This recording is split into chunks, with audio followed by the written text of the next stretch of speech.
So my name is George Baskerville. I'm a SAPP instructor here at University of Oregon, teaching several courses including mindfulness and addiction treatment. Now talk about some of the research findings in our 10-week course that we did.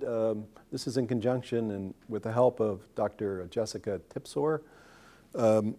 Jessica, we did a pre and post test for students who were taking this course with the hopes of finding some results, and we did.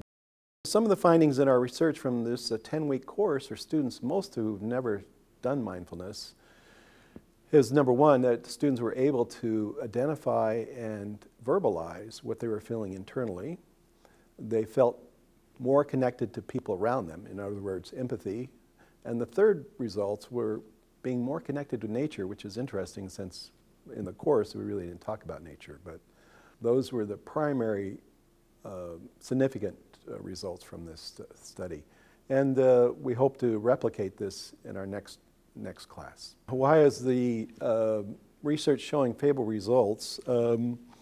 I think because, first of all, we have technology like functional MRIs to kind of take a look at what exactly is happening physiologically. What we do know is the prefrontal cortex for long-term meditators actually increases in size.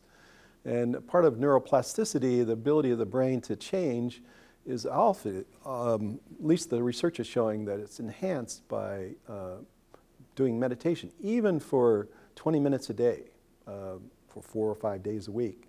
Of course, the more dosage you have for mindfulness, the greater the effects.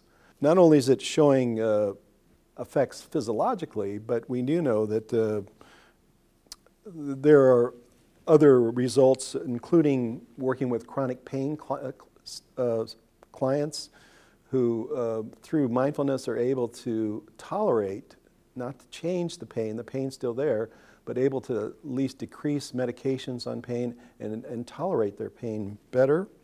A recent Swedish study showed that there was a mindfulness-based cognitive therapy increased 42% reduction in primary symptoms of irritable bowel syndrome. So again, physiological effects. University of Washington with Alan Marlette, patients in recovery for substance abuse, took part in a mindfulness-based relapse prevention program. 2 months later, they reported 50% lower substance abuse levels and significant less craving than the group in a regular treatment program.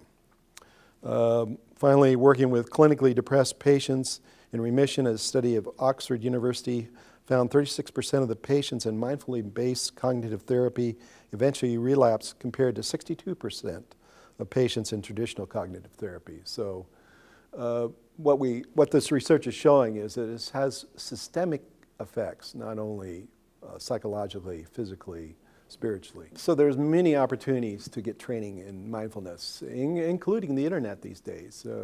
People are starting to use technology that's available to actually help people learn mindfulness.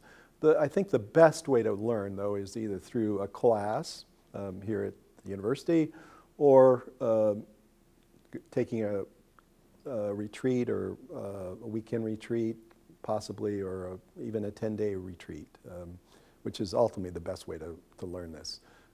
It is almost impossible to teach a discipline like mindfulness without actually had some personal experience. And of course, finding a teacher who actually does the practice is also very helpful.